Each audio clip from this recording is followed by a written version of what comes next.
The house I grew up in was right next to a set of busy railroad tracks.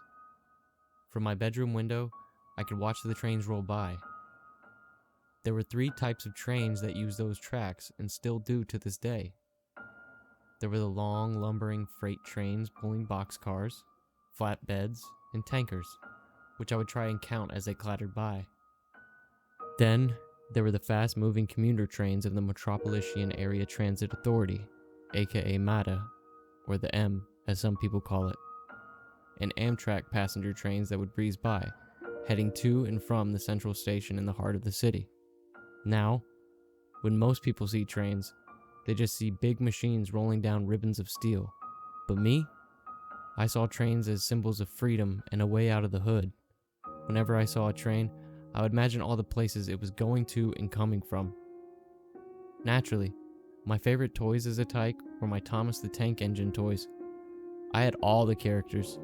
Thomas, Percy, Gordon, James, Toby, Daisy, all of them.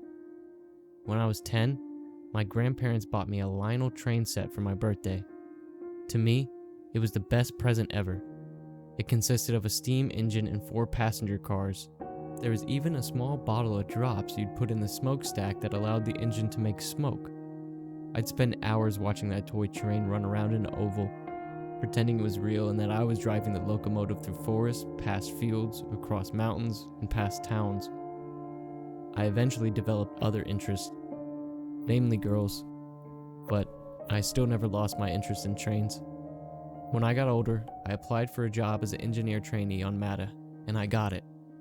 For me, it was a dream come true. After I took the required classroom courses and exams, I soon found myself riding in the cab of the sleek diesel engines that pull the commuter trains. Now, the way the trainee program was set up was that they'd have you ride on the different lines of the system for a few months with a regular engineer. I'd be on one line for a few weeks and then I'd be assigned to another line in order to be familiar with the different routes. The M has 8 routes, all numbered. The main line is line 1, and all the branch lines are line 2, line 3, and so on. I started on line 7, the first few weeks before being moved to line 8. Line 8, or the Cloverton line, as it is sometimes called, is one of the longest branch lines on the system, second only to line 2, aka the Millersport line. The first time I rode on line 8, I was with a veteran engineer named Hank. Hank had been with the company from the beginning, when the old railroads decided they wanted out of the money-losing commuter service, and handed all their locomotives in rolling stock to MATA. We had the night owl service, which starts at 7 p.m. and ends at 5 in the morning. We picked up our first passenger at Central Station and were soon on our way to Cloverton. As we were going down the track, Hank turned to me and said, "There's something you should know if you're going to be working for this railroad, especially if they decide to put you here on line 8 once they make you an official engineer." I looked at him and said, "Oh? What's that?" Hank paused to blow the horn for a crossing and then said, "This line is haunted." I replied, "Haunted? How's the line haunted?" Hank looked at me and said, "It supposedly started with a curse back in the late 1800s when one of the old railroad companies was building the line. The company built the line across the edge of an old farm that belonged to a man named Ezra Gray without his permission. Ezra demanded that the railroad remove the tracks from his property and relay them somewhere else, but the railroad refused, due to it costing too much time and money to do so. Mr. Gray did try to sue the railroad, but was unsuccessful.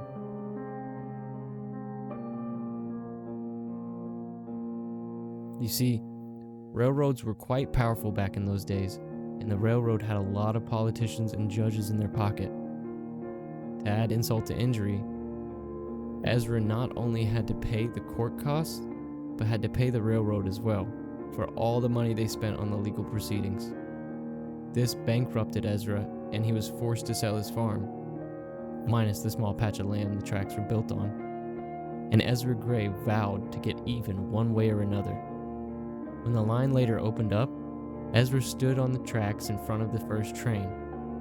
The engineer tried to stop in time, but Ezra was hit anyways.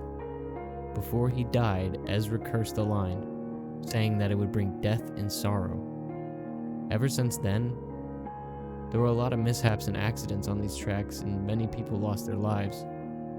It is believed that some of those who died haunt various spots, and that a few of the trains that crashed over the years come back as ghost trains, still rolling along these very rails we're on now. I looked at Hank as he blew the horn for another crossing. "Have you seen any ghosts on the line?" I asked. "Plenty," he said. "I've seen everything from headless trainmen to phantom lights and ghost trains." I didn't believe him at first, but didn't say anything. We eventually came to a curve in the track, and when we came out of it, I saw something that made my blood freeze. Coming at us was the headlight of another train. "Hank, for God's sake, man, put the brakes on," I shouted. "Don't you see the other train coming our way?" Hank responded, "Yeah, I see it. Don't worry, we'll be fine." I looked at Hank and screamed, "Are you crazy? We are about to die." Hank just pointed straight ahead and said, "No, we're not. Get a good look at that train."